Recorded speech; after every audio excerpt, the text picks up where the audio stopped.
하는 말씀을 함께 봉독합니다. 고린도전서 4장 14절에서 17절까지 말씀을 함께 읽습니다. 시작. 내가 너희를 부끄럽게 하려고 이것을 쓰는 것이 아니라 오직 너희를 내 사랑하는 자녀같이 권하려 하는 것이라. 그리스도 안에서 1만 스승이 있으되 아버지는 많지 아니하니 그리스도 예수 안에서 내가 복음으로써 너희를 낳았음이라. 그러므로 내가 너희에게 권하노니 너희는 나를 본받는 자가 되라.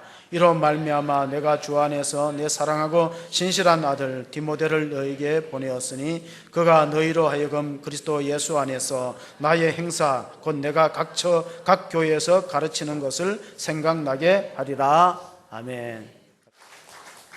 한 사회학자가 말하기를 지나간 19세기는 여성을 발견한 세기요 20세기는 어린이를 발견한 세기였다. 그러면은 우리가 사는 21세기는 노인을 발견한 세기가 될 것이라고 말했습니다.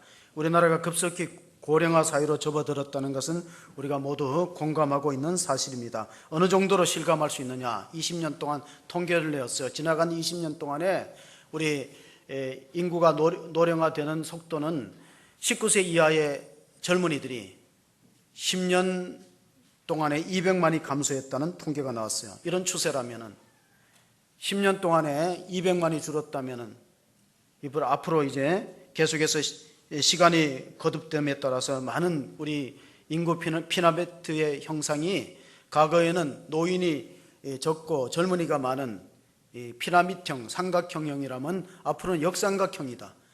노인들은 많고 밑에 부양하는 그런 생산할 수 있는 젊은이가 줄어드는 그런 구조로 바뀔 것입니다. 이렇게 됐다 나타날 수 있는 폐단 중에 하나가 우리가 자랑할 수 있는 효문화, 우리 그 부모를 공경하는 효문화가 상당히 퇴색될 가능성이 높아집니다. 아놀드 토인비라는 역사학자가 서양에 수입하고 싶은 동양의 문화 중에 하나가 효문화입니다. 부모를 잘 공경하는. 그리고 우리가 가장 한국적인 것이 세계적인데 우리가 외국에서 자랑할 수 있는 게 있다면은 태권도하고 김치하고 바로 부모를 공경하는 효문화입니다. 오늘은 어버이 주일로 지키는데 우리 옛날에 어른들은 유교 문화 속에서 군사부 일체라는 말을 썼어요. 율곡이 선생도 스승과 임금과 부모님은 잘 받들어 공경해야 될 일체와 같은 대상이다. 그런 말을 했는데 과연 우리 시대가 과연 스승을 그렇게 존중하는 풍토가 되었느냐? 아닙니다. 이런 말이 있어요. 오늘 우리 교육의 현실은 선생님은 많으나 스승은 없고 학생은 많으나 제자가 없다. 왜냐하면 그냥 단순히 지식만 전수하는 관계가 아니라 인격적으로 인성을 길러주는 그런 단계까지는 이르지 못했다는 현실입니다. 자, 오늘 우리가 어버이 주일로 가슴에 꽃을 달았어요. 이것은 미국의 주일학교 선생이었던 안나 자비스가 젊은 나이에 세상을 떠났습니다. 그런데 얼마나 훌륭하게 주일학교 아이들을 잘 말씀으로 길렀냐면은 교회에서 그 안나 자비스를 추모하는 그런 마음들이 가슴에 있었습니다. 그의 딸이 어머니 영정에다가 카네이션 한 다발을 바쳤어요. 그 모습을 보고 나서 이제 이듬해 일주기가 되었을 때 안나 자비스라는 주일학교 선생님이 그 일주기가 되었을 때 성도들이 가슴에 카네이션을 꽂고 예배에 참석했습니다. 그게 유래가 되었습니다. 물론 그때는 두 종류를 꼽았어요. 부모님이 돌아가신 가정에는 흰 카네이션을 꼽았고 또 부모님이 생존해 계시면 붉은색 카네이션을 꼽았습니다. 카네이션의 꽃말은 애정이라는 뜻도 있지만은 모정이라는 뜻이 있어요. 어머니를 공경한다. 모정의 뜻이어서 그때 유래가 됐는데 지금은 우리가 다 살아 계시는 부모님이나 또 세상을 떠나 다 빨간색, 붉은색 카네이션을 꽂고 있습니다. 자, 공식적으로 이 어머니 날을 제정한 것은 1914년도예요. 지금으로부터 한 103년 전에 윌슨 대통령이 자기 어머니를 생각하면서 이 날을 5월 둘째 주일날, 우리로 말하면 오늘이, 미국에는 오늘이 어머니 날입니다. 근데 우리는 5월 8일로 하니까 이제 주일이 아닐 때도 있죠. 그리고 73년도에 우리나라에 원래는 우리가 어머니 날로 시작했어요. 5월 8일이. 근데 73년도에 아버지들이 건의를 했어요. 왜 어머니만 부모냐, 아버지는 왜 빼느냐 그래갖고 지금은 뭐라고 부르죠? 어버이날로 바뀌었어요. 자, 이 윌슨이라는 사람은 어릴 때 홀어머니 밑에서 자랐다는 그런 이력이 있는데, 어머니가 일찍 혼자 돼갖고 삭바느질과 양기하면서 시골에 미국의 조그만 마을에서 자녀를 길렀는데 공부를 잘했대요. 그래서 1등으로 고등학교를 졸업할 때, 그때는 이제 미국에서는 졸업식 때 1등 졸업생이 잠깐 연설하고 졸업식장에서 또 교장이 주는 메달을 목에 거는데 어머니를 초청했습니다. 그랬더니 어머니는 화장도 제대로 안 한 얼굴이고 또 외출할 얼굴도 변변치 않으니까 사양을 했어요. 나는 졸업식에 갈 수 있을 만큼 한가하지 않다 하고 거절했는데, 그 아들이 어머니가 참석하지 않는 졸업식에 무슨 의미가 있겠습니까? 꼭 오셔야 됩니다. 꼭 간곡하게 부탁을 해갖고 졸업식장에 저 건물 기둥에 숨어갖고 졸업식을 지켜봤습니다. 아들이 자랑스럽게 졸업 연설을 잘 마치고 교장 선생님이 걸어주는 메달을 목에 걸고 뚜벅뚜벅 내려오더니 어머니를 찾는 거예요. 어머니가 구석에 기둥에 숨어 있으니까 어머니한테 메달을 걸었어요. 어머님의 희생과 정성이 오늘 이 자리에 있게 했어요. 어머니가 이 영광을 받으셔야 됩니다 하고 걸어줬어요. 많은 그 졸업식에 참석했던 사람들이 기립 박수를 보냈다. 이 사람이 프린스턴 대학을 나오고 또 그 대학교의 교수를 하다가 프린스턴 총장까지 하고 대통령이 됐는데 28대 윌슨 대통령이 됐어요. 그래서 14년도에 어머니를 기념해서 이 날을 정했는데, 5년 후에 우리나라가 어떤 일이 있었냐면은 기미 독립운동, 만세운동이 있었어요. 그건 윌슨의 역량이야. 민족 자결론. 모든 민족은 독립국가로서 민족이 스스로 결정할 수 있는 권리가 있다. 그 윌슨이 주장했던 민족 자결론에 우리 영향을 받아갖고요, 우리가 5년 후에 3.1운동을 일으켰잖아요. 이처럼 우리가 부모님을 기쁘게 한다는 거, 그리고 우리 조국을 생각한다는 것은 참으로 의미가 깊습니다. 잠언서, 솔로몬이 썼는 잠언서 23장에 보면요, 부모를 즐겁게 하고 너 낳은 어미를 기쁘게 하라는 말씀이 있습니다. 한번 보십니다. 내 부모를 즐겁게 하며 너를 낳은 어미를 기쁘게 하라. 26절에 보시면은 부모를 하나님 내 아들아 내 마음을 내게 주며 내 눈으로 내 길을 즐거워할지니라. 자, 자녀가 부모한테 뭐 다른 걸 많이 대접을 하더라도 마음을 안 주면은 올바른 효도가 될 수 없습니다. 우리가 한문자에 그 어버이 친자를 보면요, 이런 뜻이 있습니다. 같이 보면은 어버이 친자는 그 밑에 설립자 위에 설립자가 위에 있고 나무 목이 있어요. 그리고 오른편은 벌견자가 있어요. 뭐냐면 시골에서 5일장이 있을 때 아들이 나무를 해갖고 이제 장에 가서 팔아가지고 돌아오는데 시간에 안 들어오니까 부모님이 걱정이 되잖아요. 그러니까 마을 입구에 나가가지고 아들이 오는 길목을 쳐다보다가 안 되니까 나무에 올라갔어요. 나무목. 그래서 위에 서서 아들이 오는 걸 쳐다보는 게 어버이 친자라는 겁니다. 효도할 효자도 분석해 보면은 그 효도할 효자는 늙은 노자 밑에 아들 자체가 들어있잖아요.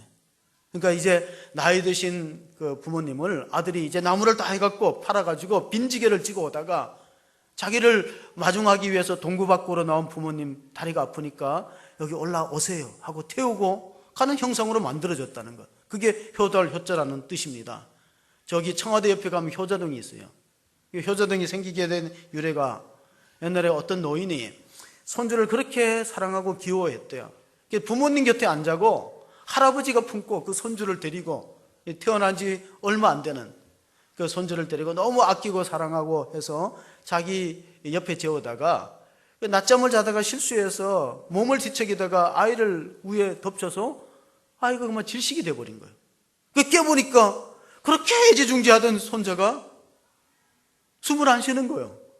엄마한테 알리니까 엄마가 아기를 둥쳐업고 급히 한급하게 밭으로 가서 아빠한테, 그 아이 아버지한테 보이는 거예요. 여보 큰일 났어요. 애가 숨을 안 쉬어. 그랬더니 아빠가 아들을 받아가지고 자기 아버지를 생각하는 거예요. 아버지가 잠들었다가 손자를 이렇게 덮어서 숨 줬으면 그 할아버지가 살아낼 수 있겠어요. 너무 가슴이 아프니까 아이를 앉자마자 볼을 그냥 예배당 종치듯이 왕복으로 쳐니까 애가 푹 하고 숨이 터졌대. 살아난 거예요, 기적적으로. 이렇게 때렸다는 거예요. 네가 여기서 죽으면 아버지 마음이 얼마나 상처가 되겠느냐. 마음이 상하겠냐. 그래가지고 그 동네 이름을 그 아버지 살았던 동네가 효자동이라서 효자동이란 유래가 있었대요. 전설 따라 삼천리.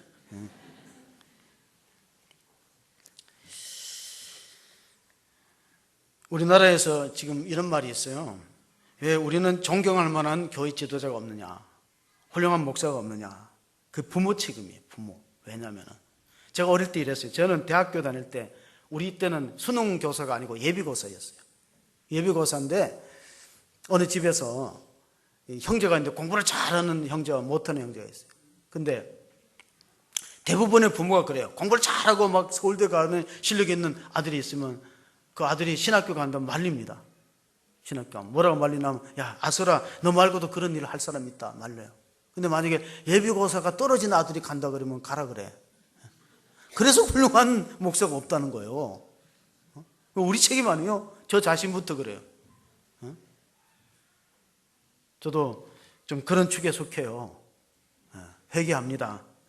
서양인은 안 그랬어요. 서양인은 왜 훌륭한 교회 지도자가 있냐면은 그 집에서 가장 똑똑하고 공부 잘하면 신학교를 보내요. 우리랑 다른 거예요. 우리는 하다가 떨어지고 예비고사 떨어지면 신학교, 그러면서도 훌륭한 지도자를 있기를 원해.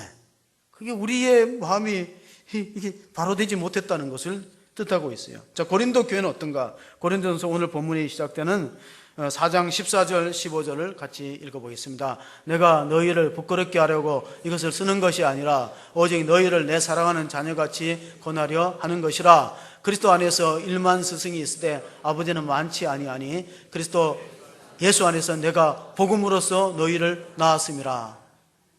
전에 성경은 아비라 그랬어요. 그러니까 고린도 교회 안에 스승은 1만 명 될 수 있을 정도로 찾아볼 수 있는데 고린도 교회를 정말로 사랑하는 아비와 같은 마음을 가진 사람들은 별로 없다는 거예요. 그러면 스승과 아비는 무슨 차이가 있느냐? 선생님들 또 얼마나 가르치는 제자들이 잘 되기를 바라겠어요. 그러니까 잘 되기를 바라는 건 공통점이에요. 훌륭한 선생님 많기 때문에 잘 되기를 바라는 건 같은데 문제는 뭐냐면은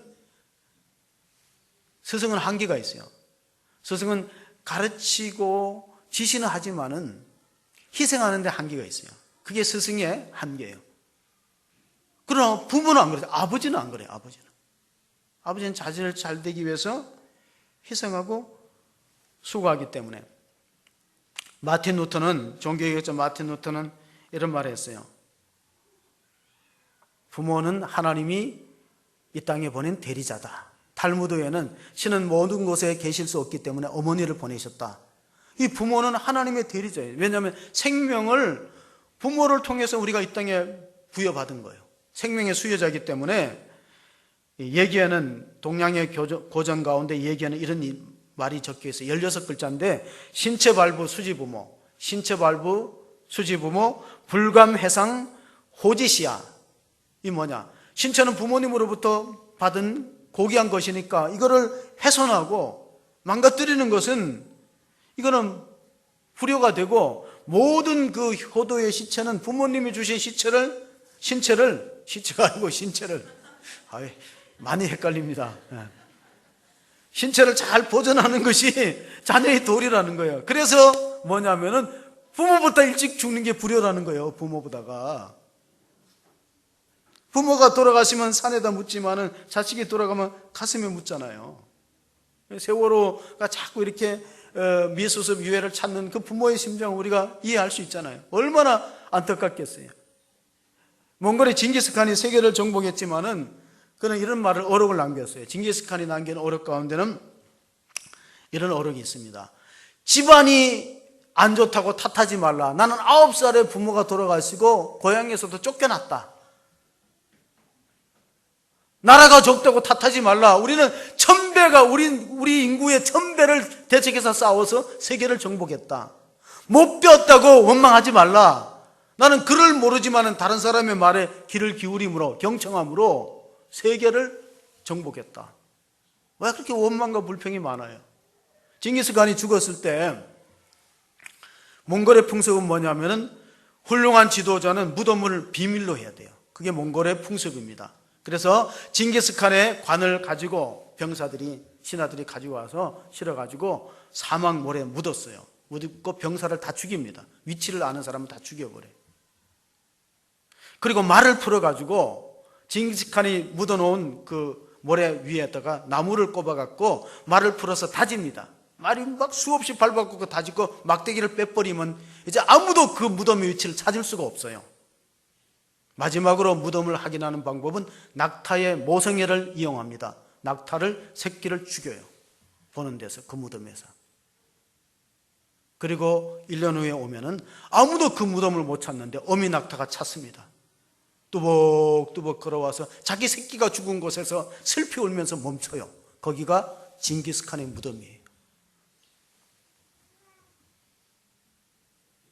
잠언서 23장 19절에 보면은 23장 19절에 내 아들아 너는 듣고 지혜를 얻어 내 마음을 바른 길로 인도할지니라. 가장 지혜로웠던 솔로몬 왕은요, 이 지혜가 뭐냐? 듣는 마음이라 그랬어요. 하나님 말씀을 잘 경청하는, 하나님 말씀을 잘 경청하는 사람에게 지혜가 생긴다는 뜻입니다.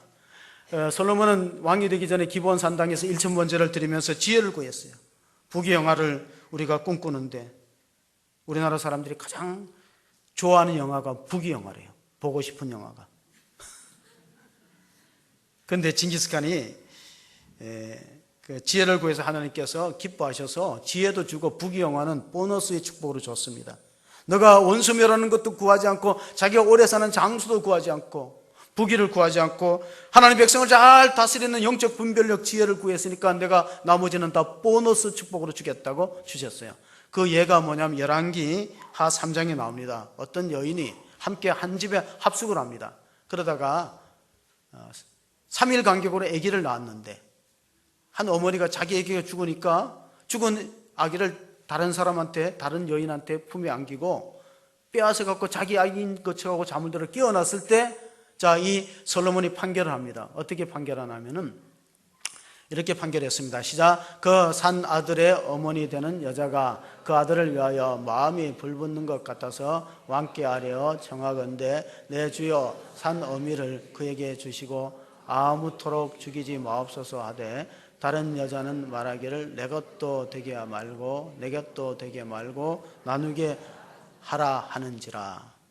서로 자기 아이라고, 이 자기 아이가 실수해서 엎어서 갓난아기가 어머니가 막 뒤척이다 보면 질식할 수 있어서 죽었으면은 자기 아이만 가지고 슬피 울면 되는데 그걸 바깥치기 해갖고 3일 간격으로 태어났으니까 바깥치기 해서 우기다 보니까 아무리 우둔한 여자라도 자기 새끼를 모르겠어요. 이건 죽은 아이는 내 아이가 아니라는 거 분명히 알잖아요.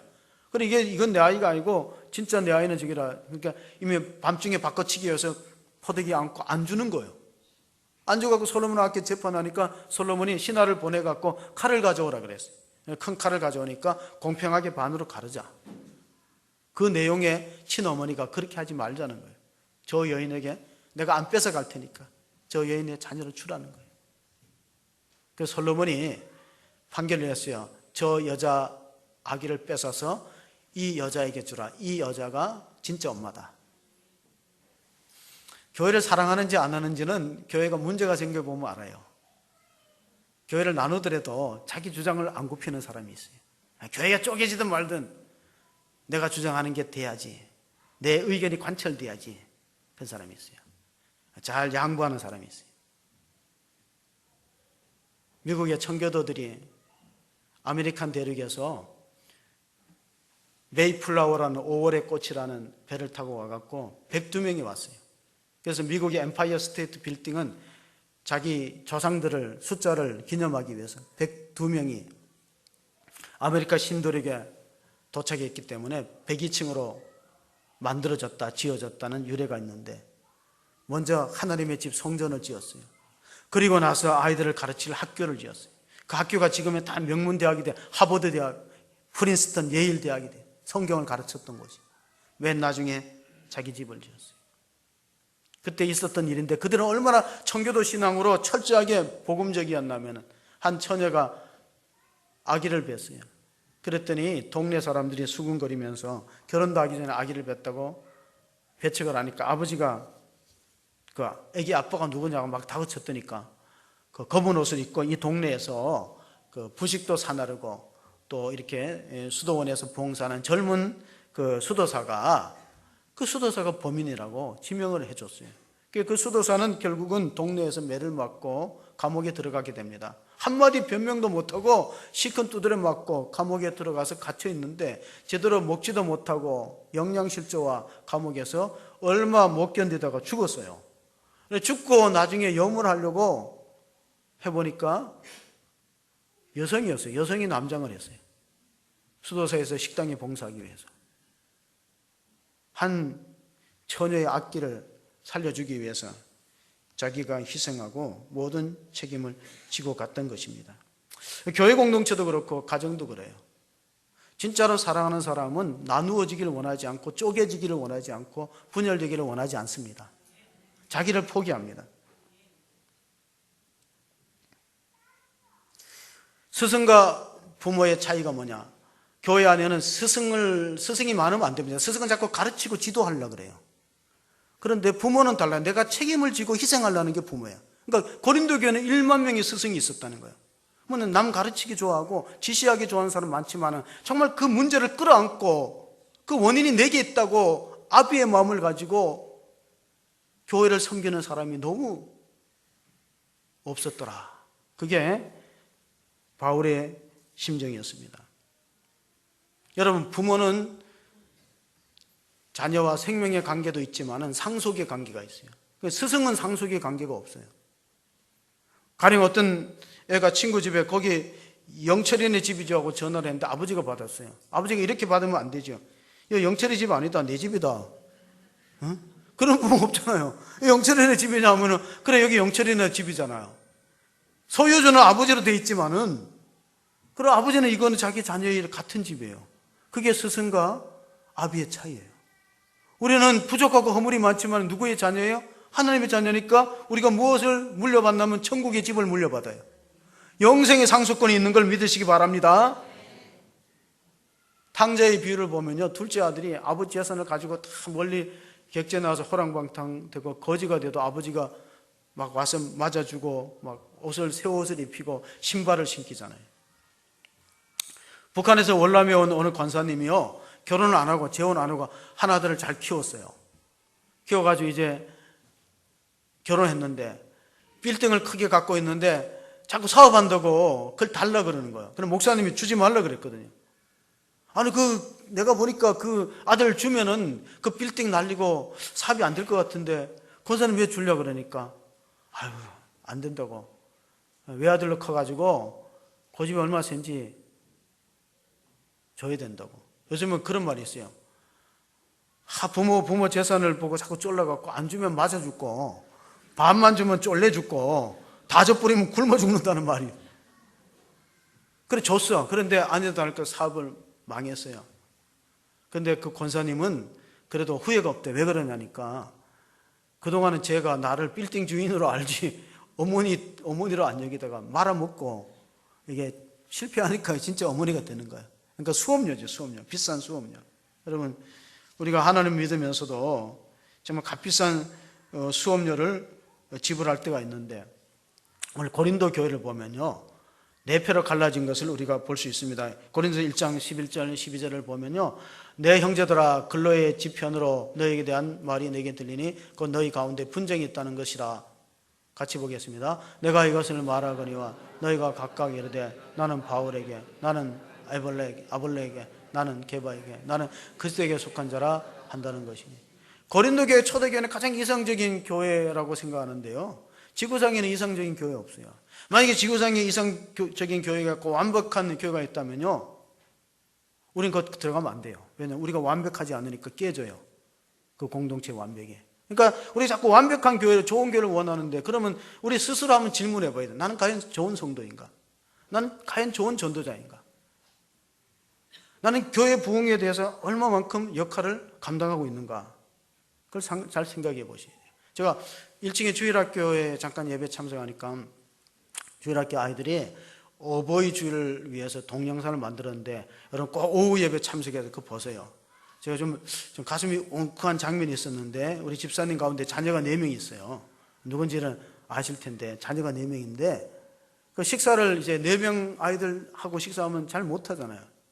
그래서 밥을 제대로 못 먹으니까 큰애가 밥을 급하게 먹더니만 그 4번째 아기를 자기가 엄마한테 와서 안아갖고, 엄마 내가 잠깐 볼 테니까 밥 먹어 하는데, 그 엄마가 그 울면서 얘기하는데 저도 마음이 찡하더라고. 그 아이가 정말 그런 그 모습이 있잖아요. 여러분, 우리 지도자가 뭡니까? 저는 이제 우리 기도도 하셨지만은 새로운 대통령께서 우리나라를 잘 이끌어서 정말 우리가 평화로운 나라가 되고 경제도 살고 다음 세대가 힘과 꾸망을 갖는 그런 좋은 국가가 되기를 원하는데, 대통령의 가장 큰 책무는요, 거의 70%는 안 봅니다. 30%는 경제와 교육과 문화 뭐 다른 분야인데, 왜냐하면은 이 전쟁은 죽고 사는 문제고 경제는 먹고 사는 문제예요. 먹고 사는 문제가 굉장히 중요해요. 그러나 전쟁에 비교할 바는 아니에요. 이거 죽고 사는 문제입니다.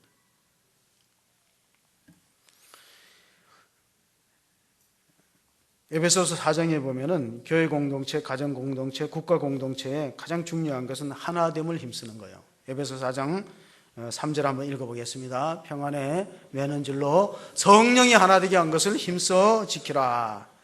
성령이 하나 되게 했다는 것은 뭐냐면은 악령은 분열시킨다는 거예요. 그럼 우리가 예수 그리스도를 믿으면은 성령의 도구가 돼서 선한 일에 쓰임을 받고 축복받고 자녀가 잘 되고 하늘나라 이름을 기록하는 게 낫지. 그러면 왜 성령이 하나 된 걸 해치면서 분열하는 데 쓰임을 받는 지도자가 될 필요가 있습니까? 이런 말이 있어요. 직종에 따라서 가장 싫어하는 말이 있대. 그 뭐냐면은 듣기 싫어하는 말이 있어요. 산부인과 의사가 듣기 싫어하는 말이 뭐냐면 무자식이 상팔자야 되니. 산부인과가 되겠어요? 성형외과 의사가 싫어하는 말이 있대. 생긴 대로 산다. 치과 의사가 싫어하는 말이 있겠죠. 뭐요? 이 없으면? 그럼 어떻게 해요? 안 되죠. 또 의사가 다 싫어하는 말이 있대요. 뭐냐면 앓으니 죽겠다. 앓으면 와야지. 앓으니 죽겠다고 버티면 의사가 됩니까? 한의사가 싫어하는 말이 있대요. 밥이 보약이다. 그래요. 변호사가 싫어하는 말이 있대요. 법업소사님 잘하시네요. 그 부모님이 싫어하는 말이 뭘까요?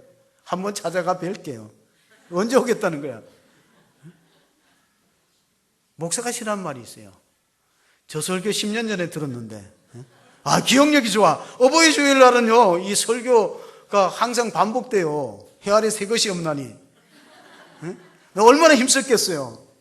설교를 한 편 준비하려면 엄청난 노력을 기울인다는 것은 여러분 아셔야 되는데, 빌립보서 2장 12절에 보면요, 사도 바울이 그런 말을 했어요. 두렵고 떨리는 마음으로 나의 사랑하는 자들아, 너희가 나 있을 때뿐 아니라 더욱 나 없을 때에도 항상 복종하고 두렵고 떨림으로 너희 구원을 이루라. 이게 뭐냐면은 구원이 완성된 것 같지만은 아직도 완성된 건 아니라는 거예요.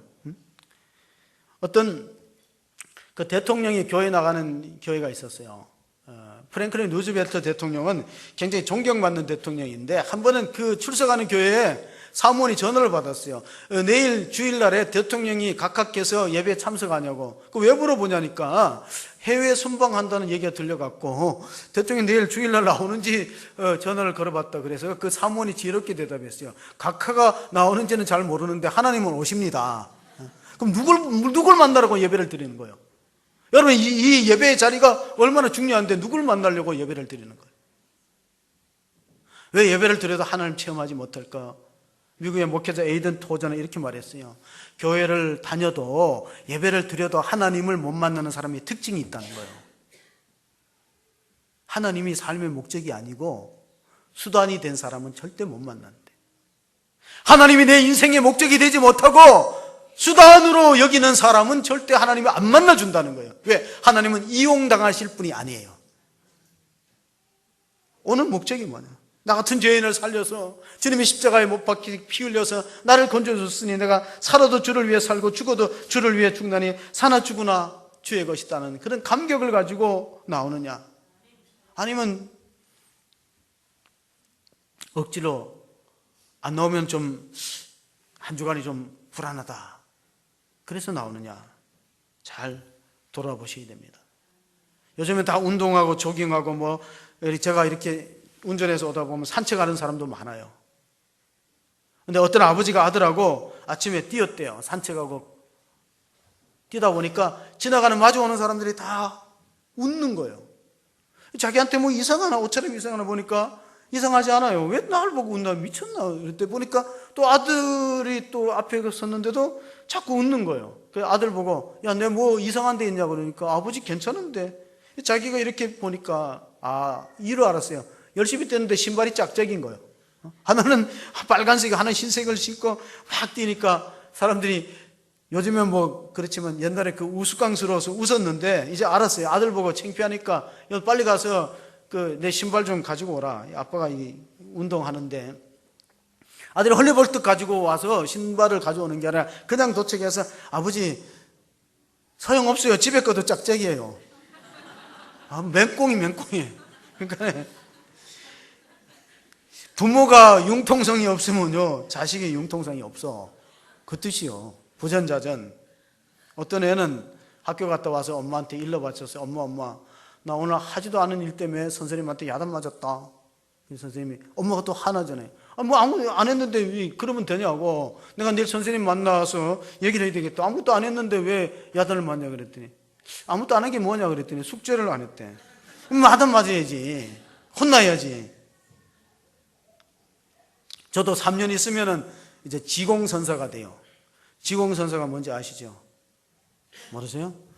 지공선사, 여러분도 여기 지공선사들만 해. 지공선사는 지하철 공짜로 타는 사람이 지공선사야. 3년 있으면 이제 혜택이 받는데 또 나이를 연장할 수도 있겠죠. 그런데 경로석에 앉으려고 하는 할아버지 보니까 아가씨가 앉아있는. 안 비켜주잖아요. 눈을 감고 자는 척하고. 그래서 아가씨 여기 경로석인데 그러니까 딱 눈을 뜨더니 할아버지 저도 표 끊어서 탔어요. 돈 내고. 그러니까 할아버지가 돈 안 내는 사람 타는 데다. 공짜로 타는 사람 타는. 부모 공경이 식어졌다는 뜻이에요. 애완견은 아프면 가축병원에 데려갑니다. 근데 어르신 부모님이 아프면 뭐 아프거니 노인들 아프거니 이렇게 생각하지 않습니까?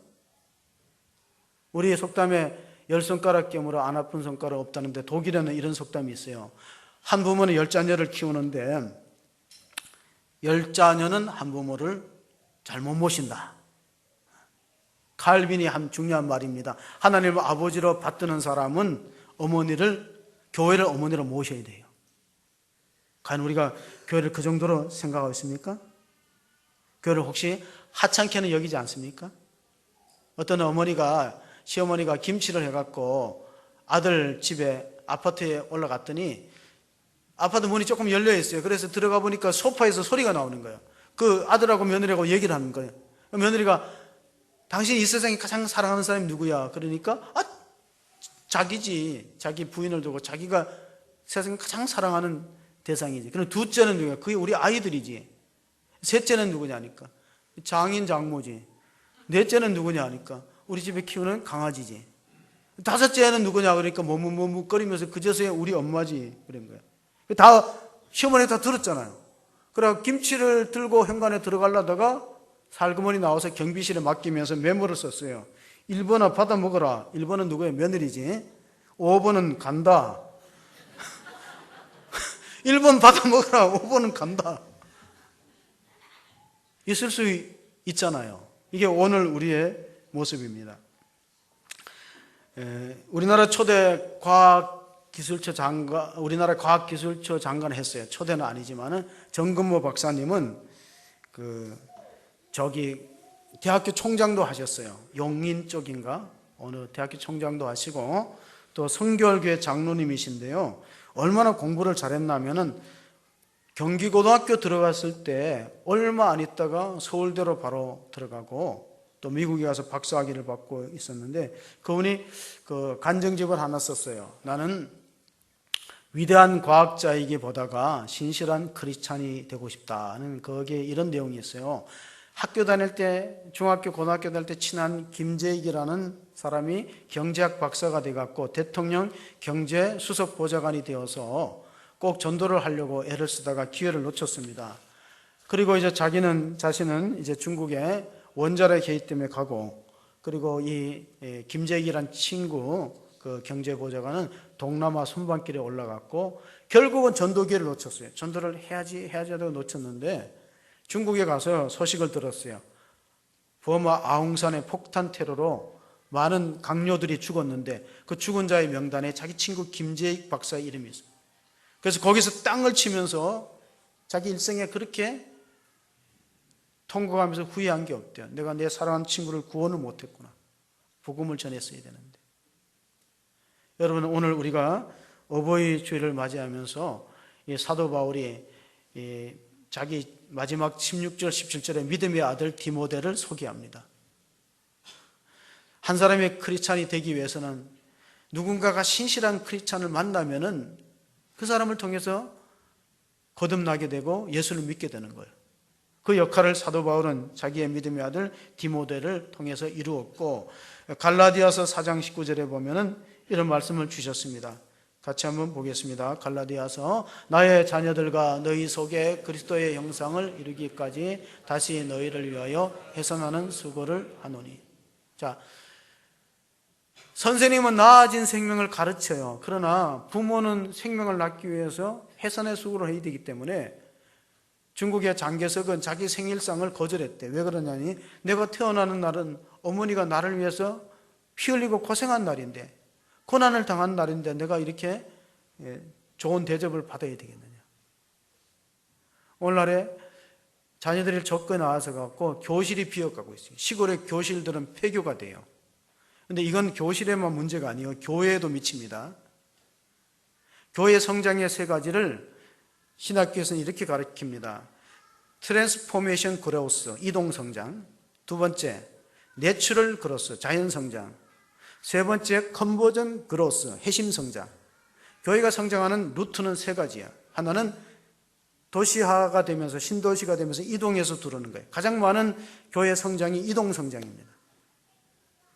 두 번째로는 아이를 많이 낳아갖고 이슬람 교도처럼 아이를 많이 낳아갖고 자연 출생으로 성장하는 것은 내추럴 그로스라고 불러요. 하나님이 가장 바라시는 성장은 컨버전 그로스예요. 핵심 성장이에요. 누군가 전해갖고 예수 믿어서 새 생명을 얻는 거예요. 근데 이게 왜 힘드냐? 이거는 고생을 해야 돼요. 저절로 안 돼. 마치 엄마가 아이를 10달간 베고 해산의 고통으로 낳아야만 되는 거예요. 근데 오늘날의 교인들은 이걸 싫어하고 성장을 기대하니까 어찌하오리까? 마치 그것은 부모들이 지금 자녀를 안 낳으면서 교실이 안 비기를 기대하는 것과 똑같은 거예요.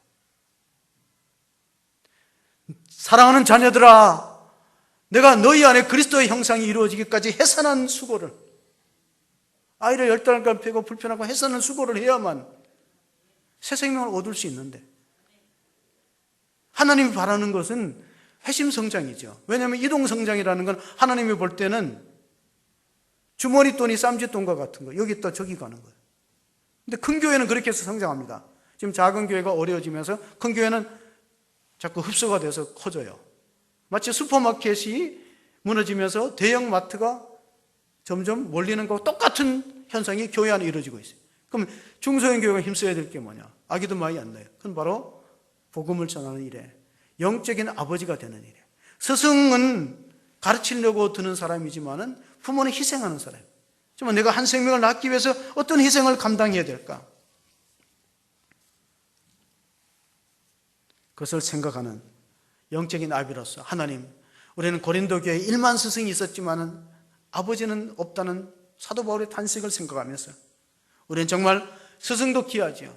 우리 교회에 가장 저는 늘 마음에 감사하게 생각하는 여러 봉사자들이 다 있지만은 그래도 그 중에서 영혼을 책임지고 있는 사람들을 우리가 소중히 여기게 돼요. 교회학교 선생님들, 셀리더 헬퍼들. 다른 봉사도 다 귀하죠. 성가대 찬양팀, 안내 주방 봉사, 또 재정으로 다 수고하는데 정말 영혼을 품고 기도하는 그 봉사는 하나님이 아세요. 왜냐하면 그것은 희생과 수고가 아니고는 생명이 살아나지 못합니다. 우리 모두가 스승의 단계를 넘어서서, 교사의 단계를 넘어서서 영적인 아비와 어미가 되어서 우리를 통해서 많은 믿음의 아들 디모데를 길러내는 축복된 교회가 되시기를 주의 이름으로 축원합니다. 아멘. 하나님 아버지, 오늘은 어버이 주일이고 또 내일은 스승의 날입니다. 우리의 자녀들이 날마다 생육하고 번성하는 것을 기뻐하시는 하나님 아버지, 고린도 교회가 갈등의 문제를 안고 있을 때 바울을 통하여서 이 교회 안에는 1만 명의 스승이 있지만 아비가 없구나 탄식했습니다. 하나님, 우리에게 영적인 아비와 어미의 마음을 가지고 교회 공동체를 아끼고 사랑하고 섬길 수 있도록 도와주시옵소서. 이 교회가 부흥하고 성장하기 위해서 내가 희생의 땀과 눈물을 흘릴 수 있는 그러한 일꾼들이 많이 생겨지게 하여 주시옵소서. 또한 한 영혼을 가슴에 품고 그를 위해 기도하고 그와 구원받기 위해서 사랑과 헌신과 수고를 아끼지 않는 그런 태신자를 새로운 생명의 전도의 열매로 나올 수 있는 그러한 교회가 되도록 은혜를 나려 주시옵소서. 하나님, 우리 육신의 부모를 잘 공경하여서 땅에서 잘되고 장수하는 복을 받는 성도가 되게 하여 주시옵소서. 또 하나님 아버지를 잘 공경하고 순종하여서 생명의 열매를 맺는 교회와 우리 모두가 될 수 있도록 축복하여 주시옵소서. 예수님의 이름으로 기도하옵나이다. 아멘.